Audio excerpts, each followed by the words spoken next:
Invest না করা হয় তাহলে এই প্রবৃদ্ধির হারটা কমে যাবে এবং কতটুকু কমে যাবে সেটা আমি বলতে পারছি না। এটা আপনি মনে করছেন যে কমে যাবে। তো এই জায়গায় বাজেটে যে দীর্ঘমেয়াদী অর্থনৈতিক স্থিতিশীলতা বা বজায় বা লক্ষ্য নিয়ে যদি লক্ষ্যটি সরকার কীভাবে স্বল্প মেয়াদী যে সংকটগুলো আছে এগুলো মোকাবেলা ব্যবস্থার মধ্যে একটা ভারসাম্য তৈরি করতে পারে বলে মনে করেন? স্বল্প মেয়াদে হচ্ছে বাংলাদেশে যেটা আমি প্রথমে বলেছি যে export earning and remittance earning এই দুটা তো আমাদের মেইন স্টে ফর দি বাংলাদেশের ইকোনমির জন্য। আরএমজি থেকে যে রেভিনিউটা আসে ওটা স্থিতিশীল রাখতে হবে প্রথমত, এবং রেমিটেন্সেও যাতে কোনো ইম্প্যাক্ট না হয়। ওই দুটা তাহলে আমাদের ব্যালেন্স অফ পেমেন্টের প্রেশারটা পড়বে না। বাংলাদেশে এখনও debt to GDP ratio is quite low compare to many other countries. আমার এক্সটার্নাল ডেট এখনও বাড়েনি, কিন্তু এটা কেন নাম্বার করলে কতগুলো আপডেটেড হচ্ছে সেটা আমি জানি না। কিন্তু আমরা যে নাম্বারগুলো দেখতে পাচ্ছি এখন পর্যন্ত এটা quite moderate level of debt. কিন্তু এই ডেট সার্ভিসিং যখন ম্যাচিউর হবে, অনেক সময় আপনি এক্সটার্নাল ডেট নিয়েছেন with a grace period, 5 year grace period, 7 year grace period, যখন এই পেমেন্টগুলো ডিউ হবে সেক্ষেত্রে আমাদের কিন্তু খুব একটা you have to have a targeted approach there. আমরা জানি Sri Lanka default can be very costly for countries, এবং সেক্ষেত্রে বাংলাদেশ যাতে ওই পরিস্থিতি না যায় সেখানে বাজেটে যথেষ্ট মনোযোগ দিতে হবে। কারণ হলো যে আপনার প্রজেক্ট যেগুলো আপনি ইমপ্লিমেন্ট করছেন তার মাধ্যমে যদি আমরা বলি ইকোনমিক্সে মাল্টিপ্লায়ার এফেক্ট, ওই মাল্টিপ্লায়ার এফেক্টটা যদি না আসে 5 বছর বা 3 বছর পরে যদি এটা অন্য কোনো রকম, আমরা যখন পদ্মা ব্রিজ হচ্ছিল আমি কিছু ইকোনমিক অ্যানালাইসিস দেখেছিলাম যে এটা জিডিপিতে 1% জিডিপি বাড়িয়ে দেবে। ওইটা কিন্তু অ্যাসাম্পশনটা বেসড অন যে এটা অনেক ইকোনমিক অ্যাক্টিভিটিস ইনক্রিজড হবে, সেখানে সবার স্পেন্ডিং বেড়ে যাবে। ওই অ্যাসাম্পশনগুলো যদি ট্রু না হয় তাহলে দেখা যাবে যে you have a big bridge but it didn't lead to more economic activity and more GDP. তখনই আপনার ওই যে ঋণের যে ভারটা এটা ভারসাম্যটা আপনার নষ্ট হয়ে যাবে। সেক্ষেত্রে বাংলাদেশ মে ফেস সাম রিস্কস। আপনি জিডিপি বা প্রবৃদ্ধি নিয়ে কথা বলছিলেন যে আইএমএফ এর মতে উন্নয়নশীল এবং উদীয়মান এশীয় দেশগুলোর তুলনায় বাংলাদেশের প্রবৃদ্ধি হবে 5.5%, যাদের গড় অর্থনৈতিক প্রবৃদ্ধি হবে 5.30%। উন্নয়নশীল উদীয়মান এশীয় দেশগুলোর গড় প্রবৃদ্ধি হারের সঙ্গে আইএমএফ এর এই যে 2020 থেকে 24 অর্থ বছরের যে বাংলাদেশের অর্থনৈতিক প্রবৃদ্ধির হার কেমন হবে আপনি মনে করেন? বাংলাদেশ এখনো কিন্তু আমরা 2023-24 অর্থ বছরে Bangladesh is out performing its peers as per the numbers reported, as per the numbers we are seeing. Bangladesh's performance is quite impressive. I would say in the top 10% of the countries. কিন্তু আমার যেটা বারবার আমি যেটাকে যাচ্ছি এই নাম্বারটা because of extensive public investment, and public investment হচ্ছে থ্রু এক্সটেন্সিভ বড়োয়িং। সরকার বড় করছে, ডোমেস্টিকলি বড় করছে, ইন্টারন্যাশনালি বড় করছে। এই বড়োয়িংয়ের মাধ্যমে যদি ভবিষ্যতের অর্থনীতির প্রবৃত্তিটা বেড়ে যায়, ইকোনমিক অ্যাক্টিভিটি বেড়ে যায়, তাহলে কোনো চিন্তার কোনো কারণ নেই। কিন্তু যদি if they lead to white elephant projects, যে কি প্রজেক্টগুলোতে আপনার ইকোনমিক কোনো প্রবৃত্তির কোনো প্রভাব ফেলবে না, সেক্ষেত্রে কিন্তু একটা মারাত্মক সংখ্যাজনক একটা পরিস্থিতি হতে পারে। এখানে I want to be cautiously optimistic. I'm not fully optimistic, I'm cautiously optimistic. সেখানে যে কিছু প্রজেক্ট হয়তো আমরা ওভার স্পেন্ড করছি, অনেক প্রজেক্ট ফিজিবিলিটি ঠিকমতো হয়েছে কিনা, but it would lead to more economic outcome, ওইগুলোকে অবজেক্টিভলি অ্যাসেস করা হয়েছে কিনা। বিকজ একটা যে কোনো $multi-billion প্রজেক্ট করতে গেলে অনেক ধরনের ফিজিবিলিটি স্টাডি করতে হয়। আমি শিওর এখানেও সেই ফিজিবিলিটি স্টাডিগুলো করা হয়েছে, কিন্তু ওই অ্যাসাম্পশনগুলো কতটুকু রিয়েলিস্টিক সেটা দেখা দরকার। অনেক সময় আমরা ওভার ইনফ্লেট করি, ওভার এক্সপেক্ট করি যে এই প্রজেক্টের বেনিফিটটা ট্রিমেন্ডাস বেনিফিট হবে, পরে দেখা যায় যে এই বেনিফিটটা আমরা যেটা এক্সপেক্ট করেছিলাম সে ধরনের হয় না। সেই কারণে কিন্তু একটা দেশের সংকটের চলে আসে। শ্রীলঙ্কার ক্ষেত্রে হয়েছে, আপনি জানেন শ্রীলঙ্কা অনেক ইনফ্রাস্ট্রাকচার প্রজেক্ট করেছে, কিছু project specially the port project that Sri Lanka did that became unviable, এবং that has been was a major driver in Sri Lanka's crisis. So এই চলতি অর্থ বছরে বাংলাদেশের মুদ্রাস্ফীতির জন্য আন্তর্জাতিক সংগঠনগুলোর আইএমএফ এর মতো তাদের পূর্বাভাস কি, এবং এটি সরকারের লক্ষ্যমাত্রার মুদ্রাস্ফীতির হারের সঙ্গে কিভাবে তুলনা করা যায়? মুদ্রাস্ফীতি it's a global phenomena right now. বিশ্বের সব জায়গাতে একটা মুদ্রাস্ফীতির চাপ আসছে। তা সেখানে যেটা হয়েছে, মার্কিন যুক্তরাষ্ট্র তাদের যেটা ফেডারেল রিজার্ভ বোর্ডের যে ইন্টারেস্ট রেট, তারা the most drastically over the last year তারা from near 0% to about almost 4% নিয়ে এসছে। This is the fastest increase in rates. যখন ইউএস যখন তারা রেট ইনক্রিজ করে, it affects all the other countries, কারণ other central banks also follow their suit. কারণ হলো যে এখন যদি ইউএস ইন্টারেস্ট রেট রেজ করে আর বাংলাদেশ যদি না করে, তাহলে দেখা যাবে যে ক্যাপিটাল আউটফ্লো হবে, কারণ money always changes higher return. তো এক্ষেত্রে যেটা হবে, that would also negatively impact economic growth. আপনি যখন টাইটার মনিটারি পলিসি যখন করা হয়, যখন মনিটারি পলিসি খুব টাইট এবং খুব রেস্ট্রিকটিভ হয়ে যায়, tight monetary policy means higher interest rates, তাহলে you have to fight inflation and you have to also keep an eye on the economic growth. এখন যেটা গ্লোবালি যেটা চ্যালেঞ্জ অ্যাক্রস দ্য বোর্ড, সব দেশে এই চ্যালেঞ্জটা দেখছে, তিনটা অবজেক্টিভ তাদের ফেস করছে। একটা হলো they have to bring inflation down, মুদ্রাস্ফীতিকে কমিয়ে আনতে হবে। তৃতীয়ত হলো প্রবৃদ্ধির হারকে বাড়াতে হবে, প্রবৃদ্ধির হার কমে যাচ্ছে সব জায়গায়, এটা কীভাবে আবার চাঙ্গা করা যায়। আর তৃতীয়ত হলো ফাইন্যান্সিয়াল স্টেবিলিটি রাখতে হবে। ফাইন্যান্সিয়াল সেক্টর যখন ইন্টারেস্ট রেট বেড়ে যায়, আপনি নিশ্চয়ই শুনেছেন যুক্তরাষ্ট্রের বেশ কয়েকটি ব্যাংক ফেল করেছে ফ্রম মার্চ অনওয়ার্ড। এই ব্যাংক ফেলিয়ারগুলো মূল কারণ হচ্ছে এই যে ইন্টারেস্ট রেট ইনক্রিজগুলো ব্যাংকের ব্যালেন্স শিটগুলোকে নেগেটিভভাবে এফেক্ট করেছে। সেই কারণে এই তিনটে গোলের মধ্যে বেশিরভাগ দেশই খুব সম্ভবত একটা গোলকে তারা অ্যাচিভ করতে পারবে। সেই গোলটা হলো they will bring down inflation. আজকেও নিউ ইয়র্ক টাইমসে একটা বড় আর্টিকেল আছে যে এটা সফট ল্যান্ডিং হবে কিন্তু ইউএস ইকোনমিতে, এটা বড় কোয়েশ্চেন। কিন্তু তারা এতভাবে রেট ইনক্রিজ করেছে to bring down inflation. Some economists are saying that it will lead to a crash, a major hard landing. তো সেটা মুদ্রাস্ফীতি হয়তো কমাতে পারবে, কিন্তু that would negatively affect economic growth and that would also have negative impact on financial stability. মানে আমরা অনেক ফাইন্যান্সিয়াল ইনস্টেবিলিটি দেখব। আর তার একটা বড় spillover effect গ্লোবালি হলো, with higher interest rates many countries are facing debt sustainability risk. Debt servicing করা তার জন্য অনেক সমস্যায় পড়ে যাচ্ছে। তো বাংলাদেশে যেটা হবে, যেটা আমি দেখতে পাচ্ছি, মুদ্রাস্ফীতিটা কমানো যাবে, কমে আসবে, ধীরে গতিতে কমে আসবে, কিন্তু that will also effect negatively effect economic growth. এবং এখানে ফাইন্যান্সিয়াল স্টেবিলিটির ব্যাপারটাও আছে, কারণ ব্যাংকের যে ব্যালেন্স শিটগুলো আছে সেটাও আপনার দেখতে হবে how that will be affected. আমার মনে হয় financial stability concern could B A serious concern for Bangladesh.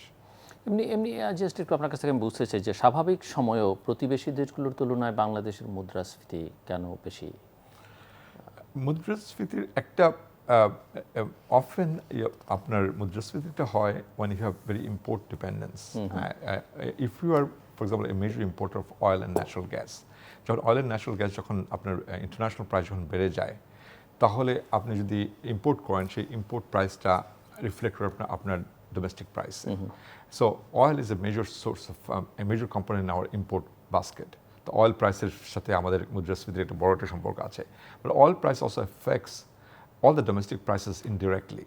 আপনি যখন oil price বেড়ে যাবে, ট্রাকিং কস্ট বেড়ে যাবে, তো আপনার ভেজিটেবল আপনার শাকসবজির দাম বেড়ে যাবে, truck carries those things. So transmission channel is very direct. So if there's an international shock to your price levels, that will affect domestic prices. আমাদের যেটা হয়েছে, আমরা import dependence is quite high. Bangladesh economy is quite import dependent. যদি আমরা rice import করছি না, food grains import করা হয় না অতটা, কিন্তু energy import is very very high. And also other materials, আমরা ওপেন ইকোনমিতে যেটা হয় যে আপনার গাড়ির ইম্পোর্ট যদি দেখেন, ঢাকাতে যতবারই আসে আমি দেখতে পাচ্ছি নতুন নতুন গাড়ি, এবং এই ইম্পোর্টগুলোতেও also affects the economy quite significantly. So সুদের হার ক্রমান্বয়ে বৃদ্ধি এবং মুদ্রার যে অবমূল্যায়ন, এটা কিভাবে আপনি মনে করেন যে মুদ্রাস্ফীতি বা মোকাবেলা বা বাংলাদেশের অর্থনীতিকে স্থিতিশীল করবার জন্য সহায়তা করতে পারে, আদৌ করতে পারে কিনা? না, আমাদের যেটা স্কুল অফ থট যেটা, যে you may have to live with some little bit higher inflation than you are comfortable with. যদি ইউএসএ যেটা এখন বলছে, যে ইউএসএতে সবাই বলছে 2% ইনফ্লেশন টার্গেট ইজ আনরিয়ালিস্টিক। 4% ইনফ্লেশনেও কিন্তু কোনো সমস্যা হবে না ইউএসএতে, so long it's not an accelerating inflation, যে প্রতি মাসে বেড়ে যাচ্ছে। যদি 4% স্টেডি থাকে, এটা কোনো সমস্যা হবে না।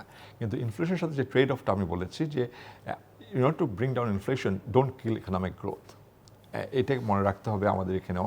আমাদের আর ইনফ্লেশনটা কমানোর জন্য অলসো ইম্পোর্টের ক্ষেত্রে একটু নজর দেওয়া যেতে পারে, যে কোন ইম্পোর্টগুলো কন্ট্রিবিউট টু ইনফ্লেশনারি প্রেশার, সেখানে যদি আপনি ইম্পোর্টকে ডিসকারেজ করেন, তাহলে হয়তো আপনার ইনফ্লেশন কমে আসতে পারে। কিন্তু কি এমফেসিস হওয়া দরকার এখানে বাংলাদেশে long term economic growth, not short term আজ বছরে বা আগামী বছর কী হবে, যে 5 বছর পরে বা 10 বছরের টার্মে আমাদের কী ধরনের ইকোনমিক গ্রোথ আসবে and what will be the drivers of the economic growth.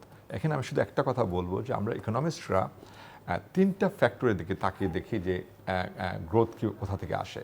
প্রথমত গ্রোথের মেইন সোর্স হলো লেবার প্রোডাক্টিভিটি। আপনার যদি আপনার কর্মজীবীরা যারা আছে তারা যদি খুব প্রোডাক্টিভভাবে কাজ করতে পারে তাদের সেটা জিডিপিতে একটা ভালো একটা প্রভাব ফেলে। আর দ্বিতীয়ত capital, you add more capital, অনেক বেশি আপনি যদি পুঁজি যদি আপনি যোগ করেন সেখানে উন্নয়ন বেড়ে যায়।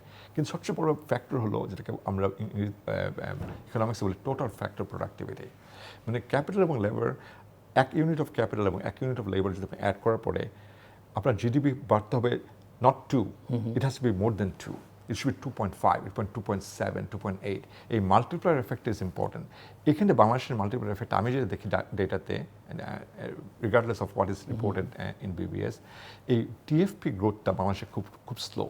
বিকজ এই টিএফপিটা হলো সেখানে আপনার গভর্নেন্স ম্যাটার করে, আপনার রুল অফ ল ম্যাটার করে, আপনার ইজ অফ বিজনেস ম্যাটার করে, আপনি একটা লাইসেন্সিং করতে যাচ্ছেন কতটুকু সময় লাগছে, আপনার অ্যাটিটিউড ম্যানেজারাল স্টাইল ম্যাটার করে। একটা ম্যানেজার যদি মনে করেন একটা ফ্যাক্টরি দেওয়া হলো, সে যদি কিছু ডিসিশন নেয় উইদাউট অ্যাডিং মোর ক্যাপিটাল, উইদাউট মোর লেবার, মনে করেন শিফটগুলো কিছু করে, এমনভাবে শিফট যদি ডিজাইন করে যেসব ওয়ার্কাররা ভালো একসাথে কাজ করে তাদেরকে একটা শিফটে দিল, আর যেসব ওয়ার্কাররা ভালোভাবে কাজ করে তাদের মানে আপনি মিক্স অ্যান্ড ম্যাচ করলেন, সেক্ষেত্রে দেখা যাবে যে ওই ফ্যাক্টরির আউটপুট বেড়ে গেছে। এটা কিন্তু আপনার কোনো ক্যাপিটাল অ্যাড করতে হয় নাই, কোনো লেবার অ্যাড করতে হয় না, এটা ম্যানেজমেন্ট ডিসিশনের মাধ্যমে এটা হয়। এইখানে বাংলাদেশে কিন্তু অনেক ঘাটতি আছে টোটাল ফ্যাক্টর প্রোডাক্টিভিটিতে।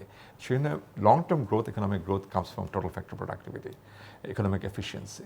সো মুদ্রাস্ফীতি নিয়ন্ত্রণ করা বা ভবিষ্যৎ সামষ্টিক অর্থনৈতিক নীতির জন্য বৈশ্বিক ধাক্কা মোকাবেলায় বাংলাদেশের যে অভিজ্ঞতা, সেখান থেকে কি শিক্ষা নেওয়া যেতে পারে? শিক্ষা হলো যে আপনাকে প্রোডাক্টিভিটি বাড়াতে হবে। প্রোডাক্টিভিটি বাড়ানো, আপনি যদি প্রোডাক্টিভ হন ইকোনমি, তার মানে আপনি অল্প পুঁজিতে অল্প লেবারে আপনি অনেক বেশি গুডস অ্যান্ড সার্ভিসেস প্রডিউস করতে পারবেন। That means prices would come down. এখানে সাপ্লাই সাইড প্রেশার যেটা আছে, যে গ্লোবালি একটা সাপ্লাই সাইড প্রেশার ছিল কোভিড থেকে শুরু করে, এখনও পর্যন্ত আমরা কাটিয়ে উঠতে পারিনি।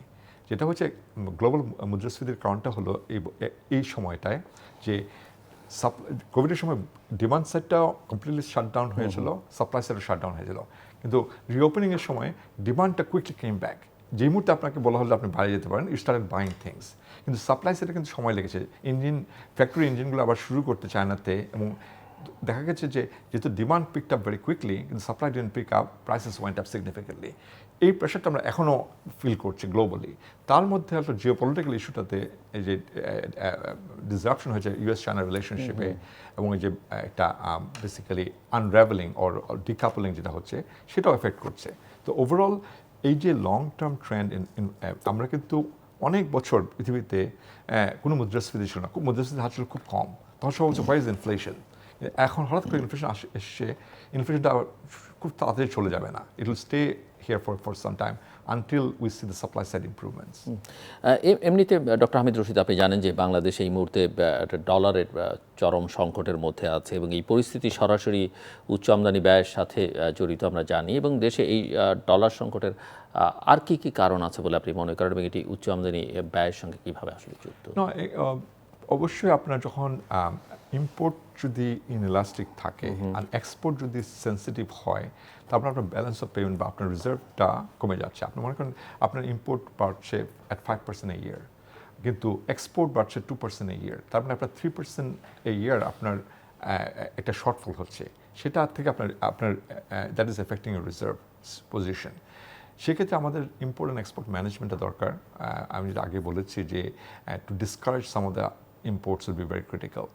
আরেকটা ব্যাপার আছে যেটা আমি we don't have much evidence, but from many sources we can see it. It's not reported, it's an illicit flow.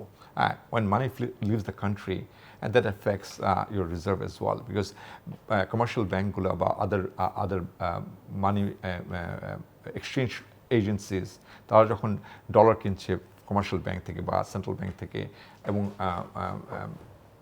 মার্কেটে আপনি বিদেশে যাচ্ছেন, আপনাকে ডলার বিক্রি করছে, সেই ডলারের চাহিদাটা ইজ আনঅফিশিয়াল চাহিদা। এটা দেশের বাড়ি চলে যাচ্ছে কিনা সেটাও দেখার দরকার আছে, কেননা এই যে বড় একটা শক এসছে, এটা not fully explain by the trade balances, is also probable, it's likely that there's also some outflow of dollar through the outside the normal channel. So আপনি যেহেতু রিজার্ভের কথা বলছিলেন, আমরা বাংলাদেশের কেন্দ্রীয় ব্যাংকের তথ্য অনুযায়ী গত এক বছরের রিজার্ভ প্রায় $13 বিলিয়ন মতো বা তার চেয়ে তো বেশি খানিকটা কমেছে। সো এই যে উল্লেখযোগ্য একটা হ্রাস হঠাৎ করে এক বছরের মধ্যে, যেখানে বছরের পর বছর ধরে রিজার্ভ বাড়ছিল এবং রিজার্ভের কোনো ব্যবহারও হচ্ছিল না, সো বাংলাদেশের অর্থনীতি আসলে কী ধরনের প্রভাব ফেলছে বা ফেলবে বলে মনে করেন? রিজার্ভ আপনাকে direct, reserve is the when you look at the reserve number, it is not the cause of what you would see in the future. It is the consequence of what happened in the past. তো আমার যেটা হয়েছে, import এক্সপোর্টের ইমব্যালেন্সটা বেড়ে গেছে, that's one factor, but that's not the only factor, যেটা আমি আগে বলেছি। আর ইম্পোর্টটা বেড়ে গেছে, ইম্পোর্ট বিলটা বেড়ে গেছে, that is also not totally because আমরা অনেক বেশি ইম্পোর্ট করছি। Global prices have also gone up, যেটা আপনি just after the Ukraine war oil price shot up, it came down. আমাদের কিন্তু ডোমেস্টিক প্রাইস এবং দ্য অয়েল প্রাইস ওইভাবে কমে আসেনি, গ্লোবালি কিন্তু অয়েল প্রাইস অনেক কমে আসছে, it is below the pre Ukraine war level. So part of the problem challenges is global, but part of the challenges is local or domestic. সেখানে আপনি যেটা হচ্ছে কিছু ইম্পোর্টকে যদি ম্যানেজ করা যেত আর এক্সপোর্ট বুস্ট করার জন্য যদি আপনি যদি ওইভাবে স্টেপ নিতে পারতেন, তাহলে হয়তো রিজার্ভটা এইভাবে কমে আসতো না। এবং আরেকটা হলো ইলিসিট, যখন whenever there is a demand for dollar, especially for dollar, cash dollar, which is not related to trade, related to investment, সেখানে বোধহয় ব্যবস্থা নেওয়া যেতে পারে। আমি জানি না এক্সাক্ট কোন পলিসি আছে, that should be more regulated, so people should not be able to buy dollar just like that. Money exchanges are everywhere, I think অনেকেই যে কোনো সময় ডলার কিনতে পারছে, এটা হয়তো আরও রেগুলেট করা যেতে পারে, এবং সেটাও রিজার্ভে চাপ ফেলছে। আরেকটা প্রশ্ন, যে ওয়ার্ল্ড ওয়াইড আমরা দেখছি যে জ্বালানি তেলের মূল্য বা সামগ্রিকভাবে দ্রব্যমূল্য কোথাও কোথাও হ্রাস পেতে শুরু করেছে। এখন প্রশ্ন হচ্ছে যে এই যে বাংলাদেশের জনগণ এই নিম্নমুখী প্রবণতা থেকে কোনো উপকার পাবে কিনা, সেটি নিয়ে যথেষ্ট সংশয় সাধারণ মানুষের মধ্যে রয়েছে। আপনি কি মনে করেন? না, আমার মনে হয় যে ট্রান্সমিশন চ্যানেল যেটা আছে, যে যখন অয়েল প্রাইস যখন বেড়ে যায়, সাথে সাথে ইন্টারন্যাশনাল অয়েল প্রাইস যখন বেড়ে যায়, বাংলাদেশেও কিন্তু অয়েল প্রাইস বেড়ে যায়। কিন্তু ইন্টারন্যাশনাল অয়েল প্রাইস যখন কমে যায়, অয়েল প্রাইস কিন্তু এখানে ওইভাবে কমে না। ডোমেস্টিক পেট্রোল পাম্পের যে প্রাইসটা আপনারা দেখতে পাচ্ছেন, তো সেখানে কিন্তু আমি যতটুকু বুঝি যে আমাদের ইম্পোর্টটা হয় through some state own enterprises. ওরা হয়তো they care more about profitability, meaning that আপনি যখন oil price কমে যাচ্ছে, without lowering the price, they feel that they can report more profit because international price কমে গেছে, but they are able to charge the domestic users higher price. এই প্রফিটটার বেনিফিটটা কি? হয়তো from an entity point of view, from an agency point of view, probably they look good, কিন্তু economic wide the effect is negative. সেখানে হয়তো সরকারের থেকে হয়তো নির্দেশনা থাকা দরকার যে না, যখন অয়েল প্রাইস যখন কমে যাবে, we should also benefit the consumers, and ইউজাররা যাতে বেনিফিট পেতে পারে। এইটা তাহলে হবে কি, if you have savings from say lower oil price, that would also bring down the prices of other, আমি যেটা আগে বলেছি, oil price affects everything else, prices of everything else. সেক্ষেত্রে বেনিফিটটা কিন্তু আমরা দেখব, মুদ্রাস্ফীতির প্রেশারটা কমে যাবে। এখন আপনাকে ডিসাইড করতে হবে, যখন আমাদের যে অয়েল ইম্পোর্টিং এন্টিটি যারা আছে, তারা যখন প্রফিটেবল হয়, this profit helps the budget, টাকাটা সরকারের কাছে চলে যায়, কিন্তু the price is paid by the consumers. এবং এই ট্রেড অফটা দেখতে হবে যে যদি মুদ্রাস্ফীতির চাপটা আসলে সাধারণ জনগণের ক্রয় ক্ষমতা এবং জীবনযাত্রার মানকে সরাসরি প্রভাবিত করছে। জি। সো এই মুদ্রাস্ফীতি মোকাবেলা এবং বাংলাদেশের দ্রব্যমূল্য বৃদ্ধির পেছনে অনেক অসৎ কর্মকাণ্ড, অসৎ চক্রের কথা আমরা শুনি। প্রতিরোধে করবার জন্য এগুলো কার্যকর অর্থনৈতিক নীতিমালা বা নিয়ন্ত্রক ব্যবস্থা কিভাবে কার্যকর করা যেতে পারে? এখন হলো যে কোনো শর্টকাট বা কোনো পারফেক্ট সলিউশন আপনি পাবেন না। যখন যদি সিস্টেমে যদি অনেক ধরনের ম্যাল ফাংশনিং, অনেক ধরনের করাপশন বা ব্যাড প্র্যাকটিসেস যদি প্রিভ্যালেন্ট হয়ে যায়,